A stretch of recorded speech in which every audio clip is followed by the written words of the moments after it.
Thank you.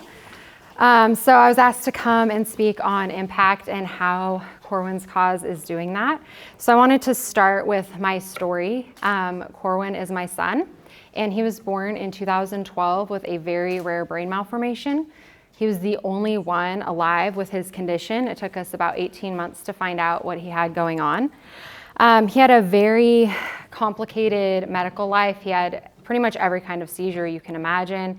We did not know how long we were going to have him, and so very early on we decided to live every single day to the fullest. When he was not even one, we went to New York City, we went to Seattle, we went to LA. When I asked the neurologist if we could take him, he just paused and looked up and said, "Go. You don't know if you'll be able to do it again." And so we did. We went and did all the things, and we ended up on children's hospice, pediatric hospice. That went along with our living every day to the fullest. We wanted to make sure he was comfortable at all times, and at the end we were able to be in our home with our animals on our terms, and that's where Corwin was most comfortable. After Corwin passed away, this idea of how to fill gaps for these families kind of started this process of how can we help. It's a very difficult journey. It's very isolating. With Corwin having the only one alive with his condition, we didn't have any support, whether it was online or in the community. I didn't know anybody else with a medically fragile child. And so these ideas started coming to me, and I just wanted to make a practical difference for these families. And so how we decided to do that was to bring uplifting support, and we do that through house cleaning, lawn care, meal delivery. We're trying to make every day the best it can be for these families. And through that, we've also found that, being so isolating, that they need each other. And so we started also doing community events to bring them together. And we do those about every other month.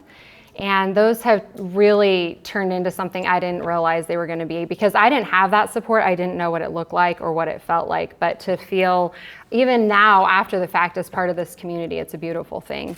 Earlier this year, we worked in partnership with the village to get a theater for our families. And a lot of these kids had never been to a movie, and they were never going to be able to go to a movie because they have machines that beep, make noise. They need the lights up just a little bit for cares. And so, just seeing the families hugging and in tears, thinking they would never be able to experience that. We like to do small things that create just this big impact. In fact, last night I was out celebrating my other son, Maxim's 9th birthday, and we ran into one of our families. And they were on our services for about a year and a half. And what we found with them was they just came up and just said all those little things made such a huge impact on their daily life. And so that really meant a lot. And to know that we're affecting the community in this way. Part of where this idea came from is I had an uncle. And when I was up at the hospital with Corwin, he would just show up. He never said, "Let me know what I can do." That's what we all do. That's what we've all done, is just let me know. When you do that, you shift the burden to the person to figure out what it is they need, how they need it, and then to reach back out to you. It really, unfortunately, is not that helpful. So my uncle would text me and say, "I'm coming up. I'm bringing a sandwich or a salad. What do you want?" And he really took that burden off of me and just showed up. And so that's our goal to do with these families, to just show up. That family I spoke to last night, they said one of the biggest things that helped them was while their son was in treatment and dad was working multiple jobs to try to take care of the family, is our snow removal. We just showed up, removed the snow, because at that point they were getting letters from their HOA. There's snow in your lawn, there's snow, you need to clean this up. And it was that 2017 winter, we were doing snow removal for the families. A lot of them have nurses that come in, and the nurses aren't supposed to enter the home if they can't safely get to the door. So these families that have been up all night caring for these children, the last thing they're thinking about doing is going out and shoveling all that snow. So it was great to hear that really helped them out.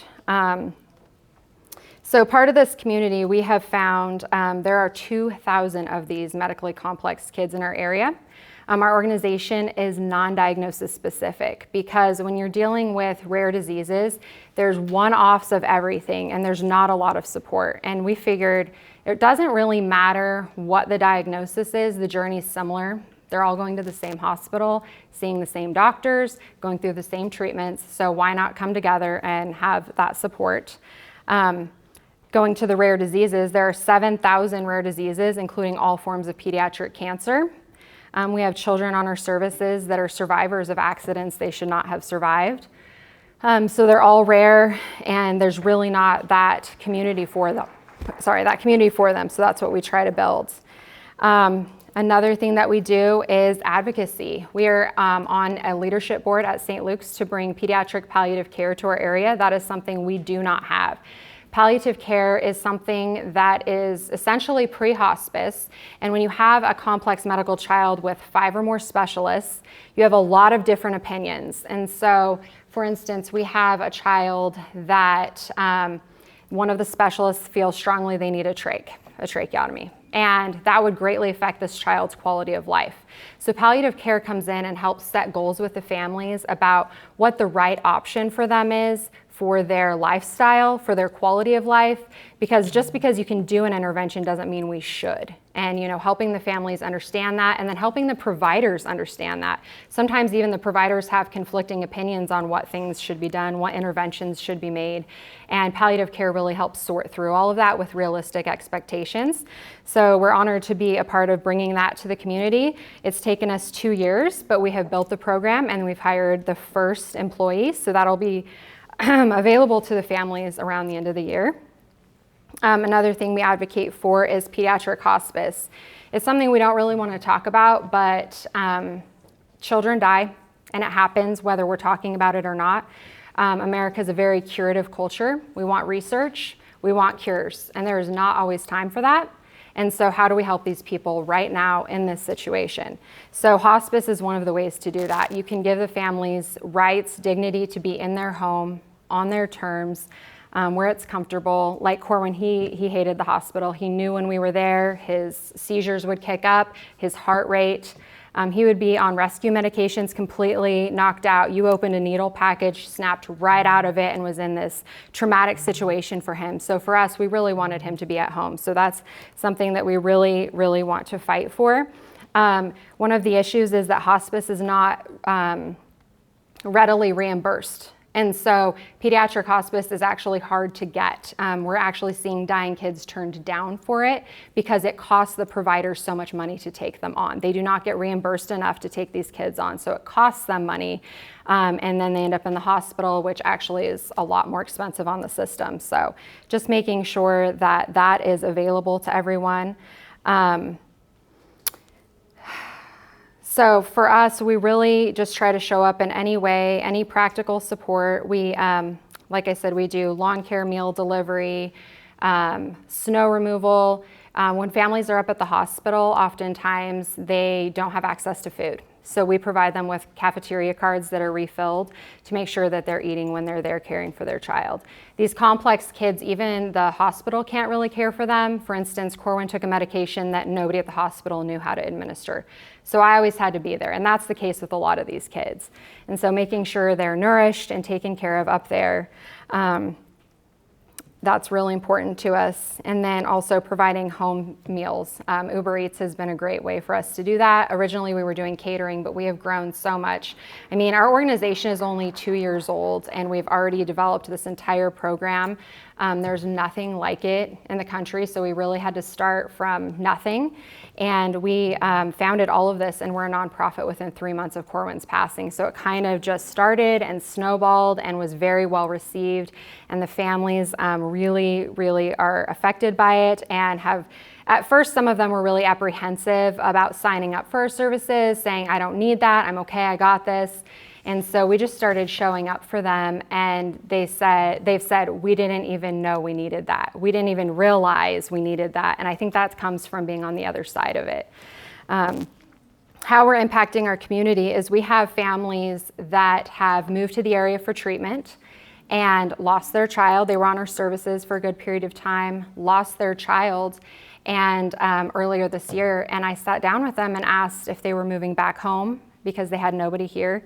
And they said, no, the community that we have built is now their family. And so they're back volunteering within our organization to help other families where they were. So we're really starting to see this cycle now that we're 2 years old of families coming on the services, being part of the community, and now staying and helping families where they were. So that is what we do. We really want to we can't buy the families time, but we can buy the quality of time they have with their children.